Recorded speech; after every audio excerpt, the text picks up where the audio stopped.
Et je suis vraiment étonné, parce qu'on m'a toujours dit oui, ne va pas en Casamance, c'est dangereux. C'est qu'on a été victime d'une intoxication, qu'on a diabolisé la situation. Mais nous savons que depuis plus ou moins une quinzaine d'années, la zone de Souy a été la plus pacifiée. Donc il n'y a pas de problème entre les sorts que l'on passe par le bateau, que l'on passe par l'avion. Une fois à Ziguinchor, on est tranquille. Et nous, à l'intérieur des villages, à l'intérieur du pays, depuis plus de 15 ans maintenant, nous n'avons pas de problème. On ne peut pas nous dire que c'est ça qui empêche les gens, alors que le club continue à venir. Donc il y a une saison, pendant les 6 mois, comment les gens font pour venir? Les gens sont là. Donc ce n'est pas une raison valable. Ça, il faut que ça arrête. Et puis bon, nous on a constaté que la majeure partie des ministres qui étaient là, c'était des ministres d'autres régions. Pourquoi ne pas nous donner un jour aussi l'occasion de gérer cette situation?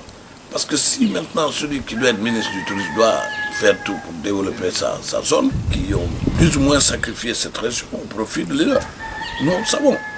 Mais quand je regarde le budget actuel du ministre du Tourisme, qui prend des 3 milliards pour Saly, 800 millions pour Saint-Louis, et il met 50 millions pour la destination Cap Skirring. Mais c'est aberrant. Ça veut dire, ça c'est l'expression même du manque de volonté réelle du gouvernement de faire quelque chose. Heureusement que cette tendance elle va disparaître parce que nous sommes aussi des intellectuels comme nous qui avons étudié dans les mêmes écoles qu'eux et puis qui avons aussi les mêmes ambitions et les mêmes espérances par rapport au développement dynamique de tout ce pays. Aucune région ne doit actuellement être la tête de proue de nôtre et c'est ça que le président Macky Sall a appelé les pôles de développement. Donc la Casamance en constitue une.